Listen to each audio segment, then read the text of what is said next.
به نام خدا. سلام دوستان عزیزم، وقتتون بخیر باشه. پادکست صدای سکوت امروز رو با کتابی تاریخی و زیبا شروع میکنم. این سه زن: مریم فیروز، اشرف پهلوی، ایران تیمورتاش. نویسنده مسعود بهنود. چاپ هفتم این کتاب در اختیار من هستش که در سال 1378 در تهران توسط نشر علم چاپ شده. این کتاب رو آقای بهنود به مینا و نیما تقدیم کردن. چندین فصل داره و یک مقدمه نسبتاً طولانی که من فاکتور میگیرم و از فصل 1 شروع میکنم به خوندن. لطفاً با من همراه باشید و لذت شنیدن این کتاب رو به خودتون هدیه بدید. رضا شاه، فصل 1. نوشافرین زنی از طایفه پالانی که هرگز از دامنه آلاش و سوادکوه و از خانواده و طایفه خود دورتر نشده بود، چندان که فرزندش 6 ماهه شد.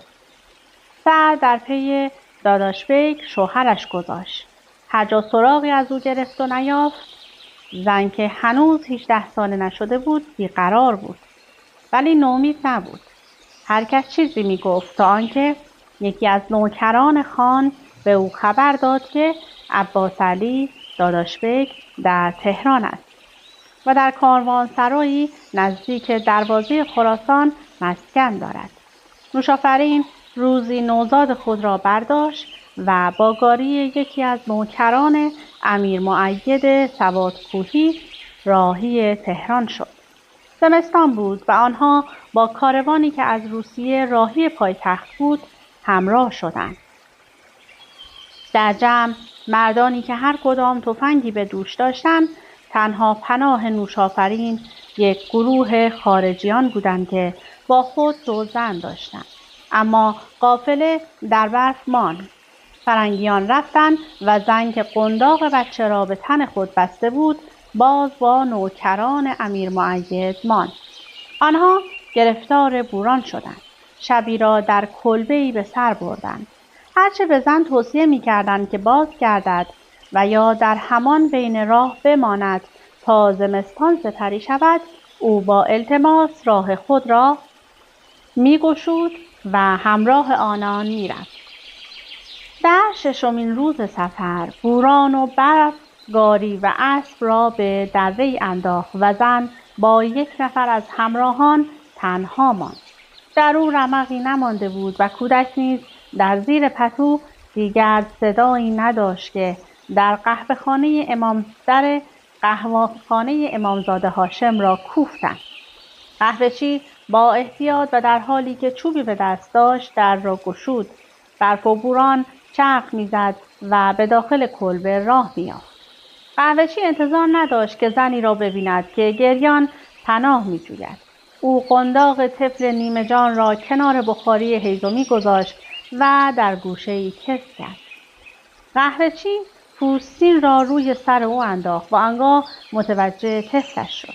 نوشافرین سینه خود را دور از چشم مردانی که در داخل کلبه به کشیدن وافور مشغول بودند در دهان طفل گذاشته بود، اما طفل جان نداشت. زن فریادی زد و کمک خواست. آنها که در کلبه بودند متوجه او شدند. قهوه‌چی قنداق بچه را بلند کرد و به کنار منقل برد و مردی که زیر پوستین قوز کرده بود دود تریاک را به صورت طفل رها کرد. با چند بار فوت صدای طفل بلند شد. زن از حال رفته بود. مردان قنداق طفل را در میان گرفتند. قهوه‌چی چای غلیظی با نبات به دست پیرمردی داد که همراه آنها آمده بود و او در دهان نوشافرین ریخت. مردان با قاشق از همان چای در دهان طفل می‌ریختند. طفل و مادرش از مرگ حتمی نجات یافتند و 2 روز در امامزاده هاشم ماندند تا بوران فرو نشست و همراه قافله دیگر راهی تهران شدند. اما در تهران سعادتی در انتظار زن نبود. تا چند هفته که داداش بیک را نیافت و وقتی هم او را یافت، داداش بیک که 2 زن دیگر داشت حاضر نشد وی را و طفلش را که رضا نام داده بودند در تهران نگاه دارد. او در زمره نوکران میرزا حسین خان سپهسالار صدر اعظم در آمده و در یکی از بناهایی که سپهسالار میساخت نگهبان بود. در این زمان 25 سال از سلطنت ناصرالدین شاه می‌گذشت. نوشافرین بهار به آلاش برگشت. او در جوانی بیوه شده بود. 2-3 سالی بعد به عقد نایب حسین یکی از تفنگچی‌های امیر مؤید درآمد. رضا فرزند او که شیطان و بازیگوش بود در خانه ناپدری زندگی سختی را آغاز کرد. هر از گاه عمویش چراغ علی خان وی را ملاطفت می‌کرد. او از ناپدریش می‌ترسید و او را می‌دید که شبها با مادرش تندی می‌کند و گاه او را با مشت و لگد می‌زند. 10 ساله بود که بادیه را بر سر نایب حسین کوفت و تا او رفت که ششکش را بردارد از خانه گریخت و پس از آن گهگاه زمانی که نایب در خانه نبود به دیدار مادرش میرفت که حالا دختری هم پیدا کرده بود. رضا شبها در کلبه کوچکی در کنار خانه خواهر ناتنی بزرگش میخوابید و روزها در کوه و اطراف میپلکید و هر بار اشکهای مادر را میدید دلش آتش میگرفت و به داداش بیگ لعنت میفرستاد. این کاری بود که مادرش و 2 زن دیگر داداش بیگ و بقیه اهل طایفه هم گهگاه چون تیره‌بختی نوشافرین را میدیدند از آن ابایی نداشتند. بیشترین کار رضا چراندن گوسفندان ده بود و همیشه داوطلب رفتن به سراحی‌هایی بود که در 5 ماه از سال در نوک کوه‌ها برپا می‌شد و در آنجا شیر گوسفندان را می‌دوشیدند و می‌زدند و مردان پنیرها و ماست خیکی را سوار بر الاغ و قاطر کرده به ده می‌رساندند. همیشه سهمی برای مادر می‌برد. هرچه می‌گذشت شرارتش بیشتر می‌شد. در 15 سالگی قلدر و قوی و شرور شده بود، چنانکه بی‌ترس از نایب گاه بدون سلام از کنارش می‌گذشت و در همین سن بود که کوه‌ها و جنگل‌های آلاش را تاب نیاورد. راهی سوادکوه شد و از آنجا به بارفروش رفت و سرانجام وقتی ناصرالدین شاه از سفر فرنگ برمیگشت در زمره محافظان کاروانی درآمد که رساندن بارهای سوغاتی فرنگ را به عهده داشت. در همانجا تفنگی هم نصیب او شد. در تهران چون برای دریافت دستمزد نایب السلطنه کامران میرزا رجوع کرد، چشم شاهزاده به او افتاد. قد و بالایش کمکش کرد و به استخدام وزارت جنگ درآمد. در حقیقت محافظ اندرون نایب السلطنه شد. شبها در قراولخانه می‌خوابید و قمار و عرقخوری نمی‌گذاشت تا پولی ذخیره کند و چنانکه آرزویش بود برای نوشافرین بفرستد. چنانکه وقتی از سوی حکومت تهران به نگهبانی سفارت هلند فرستاده شد باز نتوانست از انعام‌های فرنگی‌های چیزی ذخیره کند، بلکه نزدیک بود سر خود را ببازد. شبی که کشیک او بود زین مرصع و طلاکوب و جواهر نشانی در نگهبانی سفارت گذاشته شده بود. این زین را یکی از شاهزادگان هلندی برای مسعود میرزا ظل‌السلطان فرزند بزرگ شاه و مالک الرقاب اصفهان و خطه فارس فرستاده بود. وقتی معلوم شد که 2 تکه از جواهرات زین کنده و ناپدید شده جنجالی به راه افتاد. 2-3 روزی در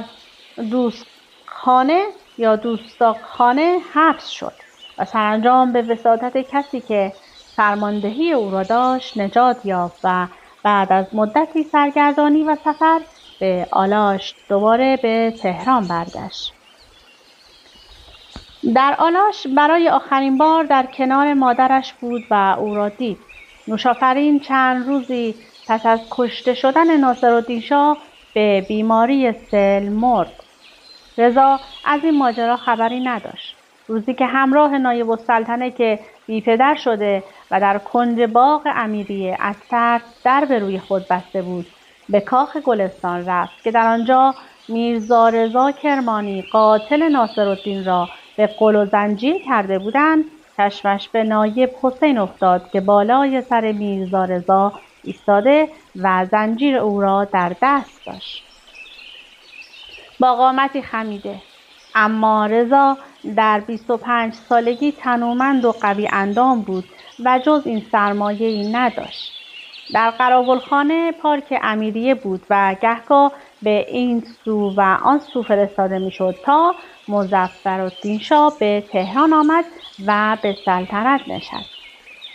فردای روزی که به تماشای دار کشیدن میرزا رضا رفت، به آلاش برگشت.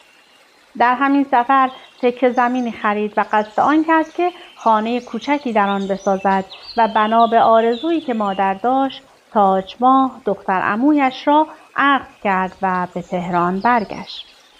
با نظارت عموی دیگرش چراغعلی خان کلبه او ساخته شد. در تهران لباس قزاقی پوشید و صاحب مواجب معلوم شد. گرچه بیسوادیش مانع از آن میشد که مواجبش زیادتر باشد تا در سر آرزوی گرفتن درجه بپروراند. وقتی با تاجماه خانم بر سر سفره عقد نشست، لباس چرکسی قزاق در برداشت. 1 ماهی در آلاش ماند و همسر خود را در آن خانه جا داد تا راهی تهران شد. و این زمانی بود که در تهران محمد علی شاه مجلس را به توپ می‌بست و او باید جزء ابواب جمعی لیاخوف می‌شد.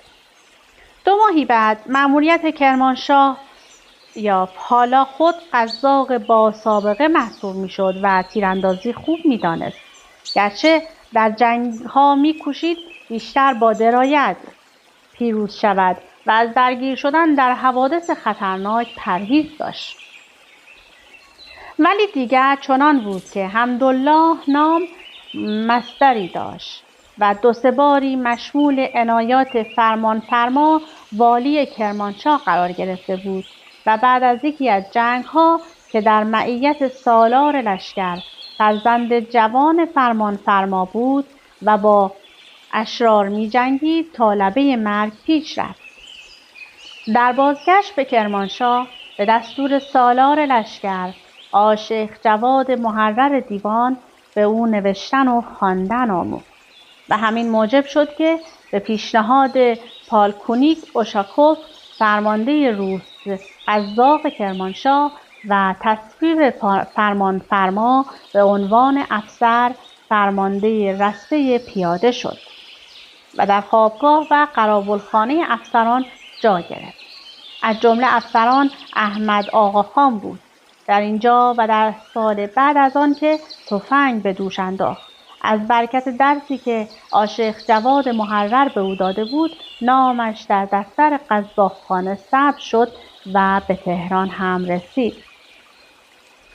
اما غم‌کشی، قمار هر شبه و بدمستی از سرش دور نشد و برای بدمستی بارها گرفتار شد و یک بار که فرمانفرما به دشت نرگس رفته بود، مستی او و درگیریش با تفنگچی‌های خان کلهر او را به غضب فرمانفرما گرفتار کرد و به دستور شاهزاده شلاق خورد. تابستان همان سال در رکاب فرمانفرما به تهران رفت و با اجازه او سری به مازندران زد تا دختر خود را ببیند که تاجماه به دنیا آورده بود. در بازگشت دستور یافت که زیر نظر افسران روس کار با 60 تیر بیاموزد. لقب تازه‌ای به جای رضا قزاق در انتظارش بود، رضا 60 تیر.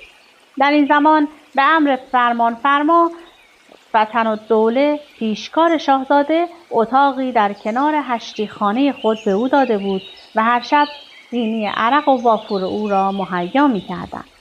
خوشتر از آن روزگاری به خود ندیده بود. چنانکه وقتی راهی کرمانشاه میشد به صاحب خانه گفت: می شود آدم اتاق و خانه‌ای مخصوص خود داشته باشد مثل این؟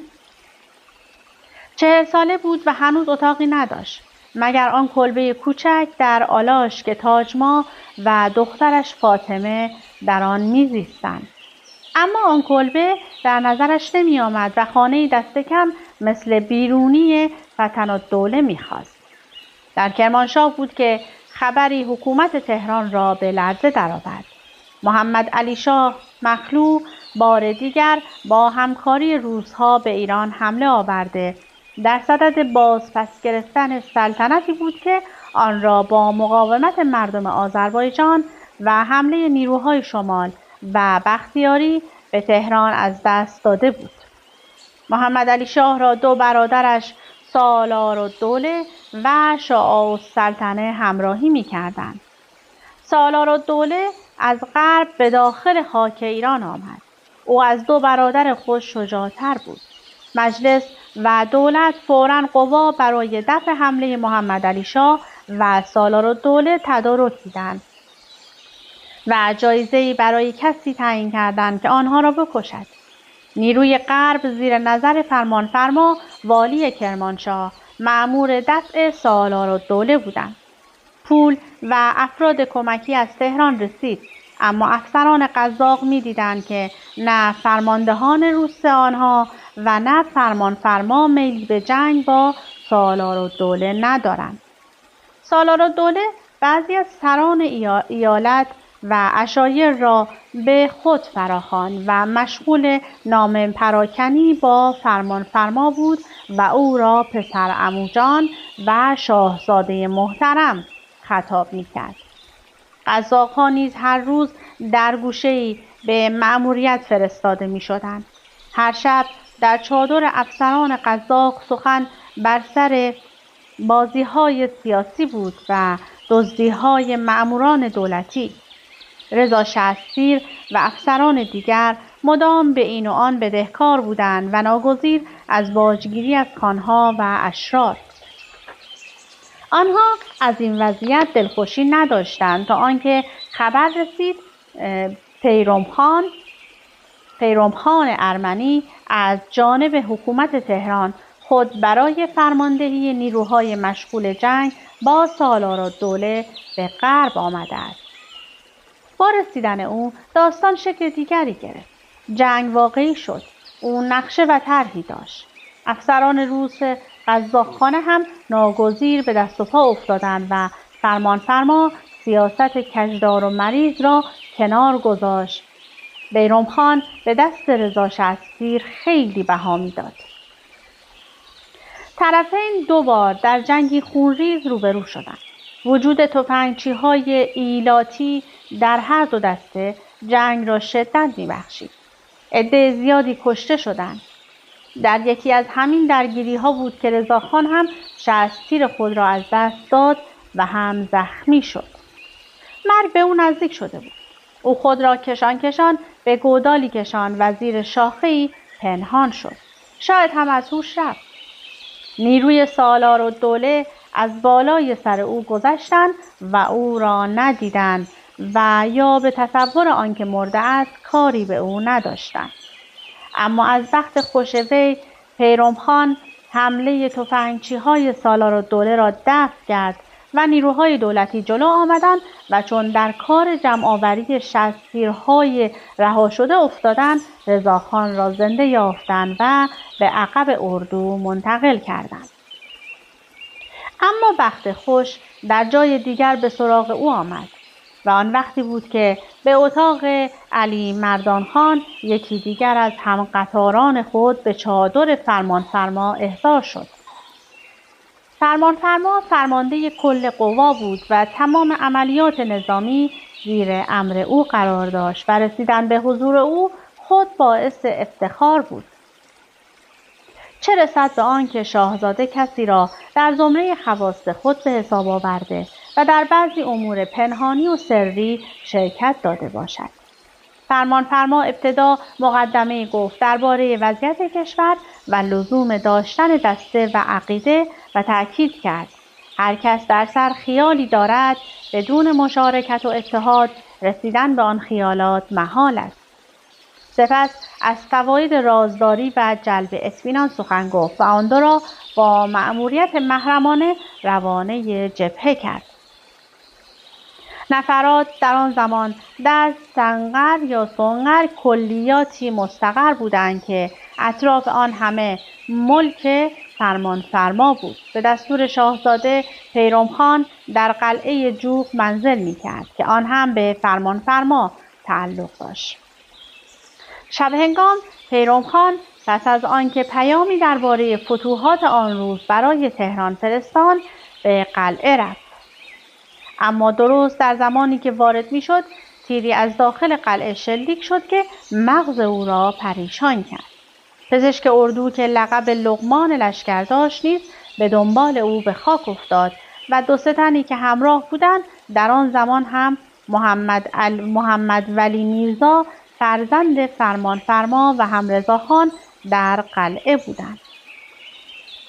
پس از آن در هر مناسبت و به خصوص در شب‌های میگساری و تریاک کشی رضاخان ماکسیم از رشادت‌های خود در جنگ با یاغیان کرد به ویژه عبدالباقی خان، داوود خان و سالار الدوله حکایت‌ها می‌گفت و به ویژه ماجرای زخمی شدن خود را تعریف می‌کرد. اما کسی از او سخنی درباره واقعی قلعه جوق چیزی نشنید.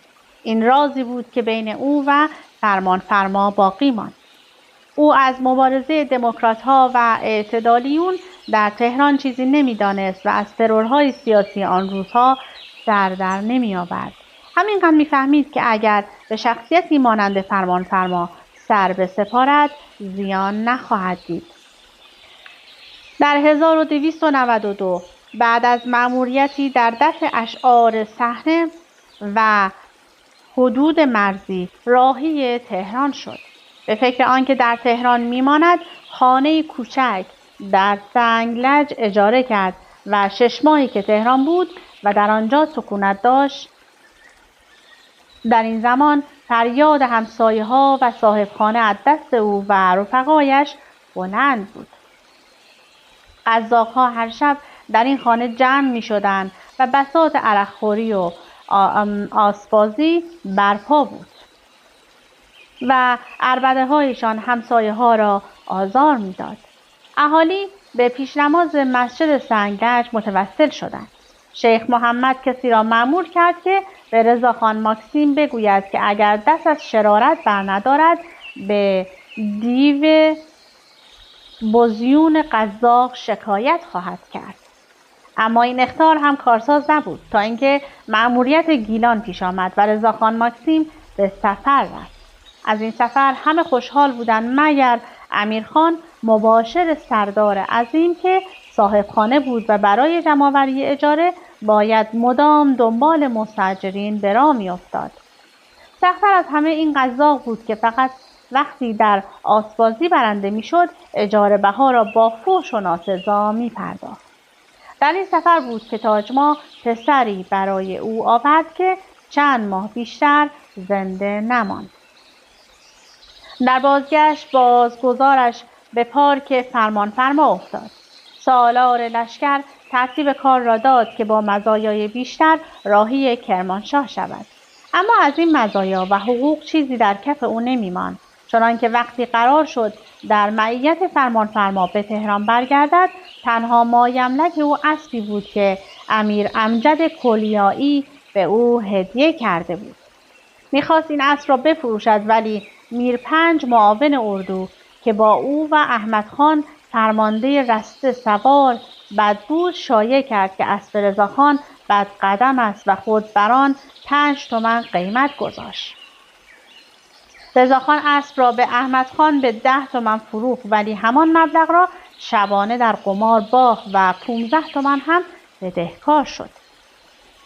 به تهران که رسید باز 2 شبی در بیرونی فتن و دوله بیتوته کرد و از خانه کرم فرمانفرما برخوردار شد تا آنکه خانه‌ای در سنگلج اجاره کرد از مباشر سردار رفعت. در این خانه نیز اوضاع بهتر از خانه قبلی نبود، با این تفاوت که او قدرتی به هم زده نوکر و مستری داشت و پول خرج می‌کرد. در همین خانه بعد از سالها و برای آخرین بار داداش بیک را دید. حمدالله مسترش بیاد می آورد که سر شبی پیرمرد فقیری با لهجه غلیظ مازندرانی در را کوفت و رضاخان را خواست. رضاخان مشغول آسبازی با 2 افسر قزاق از جمله امیر احمدی و عبدالرضا خان بود. وقتی به در خانه رسید و چشمش به پیرمرد افتاد، شروع کرد به فحاشی و پرید روی داداش بیک و چون حمدالله و دیگران پیرمرد را از چنگش بیرون کشیدند، رفت تا هفتیرش را بیاورد و او را بکشد که دیگران پیرمرد را فراری دادند. داداش بیک تا مدتی در مغازه مرغی میدان حسن آباد کار میکرد و سرانجام وقتی مرد، کسبه محل بی آنکه بدانند او پدر همان رضاخان ماکسیم است که با کسبه جنوب میدان و سنگرج رفت آمد دارد، وی را در قبرستان حسن آباد دفن کردند.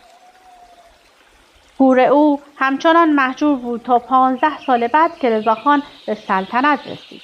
شیخ الملک اورنگ و سلیمان خان بهبودی از طریق کسبه محل از آن باخبر شدند و در صدد خوشخدمتی به شاه سنگی روی آن انداختند و سطح آن را بالا بردند. ولی چون رضاخان را بیخبر به قبرستان حسن آباد بردند، با غضب او روبرو شدند که می گفت با مرده ها چه کار دارید؟ گور پدر همهشان. و دوباره قبر داداش بیک محجور شد تا بعد که اتباعیه تهران در آن محل قرار گرفت از یادها رفت. جنگ جهانی اول به پایان رسیده بود و ایران هنوز دستخوش اغتشاش و ناآرامی بود و او مثل دیگر افسران قزاق هر روز به سوی از مملکت گسیل داده میشد. در غیاب یک قدرت مطلقه مرکزی، کشور فقیر را که در جنوبش گنجی چون نفت کشف شده بود، قوانین و رؤسای طوایف محلی اداره می‌کردند که هر کدام نیروی مسلحی داشتند و نیروی ژاندارم و دیو بزیون قزاق نیز بدون امکانات مالی و تجهیزات نظامی آلت دست سیاستمداران بودند. در این هنگام چندین گروه به شرارت و یاغیگری مشغول بودند و میهم پرستان در تقلا. میرزا کوچک خان جنگلی به جنگل‌های شمال زده و ابتدا با کمک عثمانی و آلمان‌ها، سپس به یاری آزادیخواهانی که با پیروزی بلشکی‌ها در روسیه نیروی یافته بودند، مترصد نجات کشور بود. مدرس بعد از تجربه ناموفق مهاجرت در مرکز در صدد یافتن راهی بود و دیگران نیز هر کدام. چرخ لنگ کشور به کمک ماهانه و مساعده‌ای می‌گذشت که دولت بریتانیا می‌پرداخت. سفارت بریتانیا با در دست داشتن این اهرام دولت می‌آورد و می‌برد و هر کار می‌خواست صورت می‌داد. پیروزی بلشکی‌ها در روسیه و بر سر کار آمدن لنین و تروتسکی و انقراض امپراتوری روسیه حربه‌ای در اختیار انگلیس‌ها قرار داده بود که با آن هرچه بیشتر بر سیاست ایران اثر بگذارند. از این مجموعه معاهده 1919 بیرون زد. بر اساس این معاهده بریتانیا قصد داشت امور نظام و مالیه ایران را در دست بگیرد و مانع از آن شود که کمک‌هایش در چاه ویل دربار و رجال فاسد به هدر رود و حتی المقدور از سرازیر شدن بلشکی‌ها به سوی مناطق نفتی خلیج فارس و هند، مستعمره طلایی بریتانیا، جلوگیری کند. دولت وثوق‌الدوله برای بستن این معاهده زیر فشار قرار گرفت. طرف اصلی گفتگوی انگلیسی‌ها نصرت‌الدوله پسر بزرگ فرمانفرما بود که لندن را قانع کرد که با پرداخت پول کلانی به رئیس الوزراء و وزیر مالیه شرایط را آماده تصویب قرارداد می‌کند. تدارک انتخابات دوره 4 مجلس داده می‌شد، اما چیزی که در نظر نمی‌آمد مقاومت رجالی بود که با زمینه‌سازی مدرس از ترس توده‌ها در صف مقابل این قرارداد قرار داشتند. جنبش گیلان هم برای مقابله با قرارداد شدت گرفته بود. در عرض 1 سال سخت چنان آشوبی سراسر کشور را فرا گرفت که دولت وثوق‌الدوله نه موفق به باز کردن مجلس شد و نه آرام کردن کشور.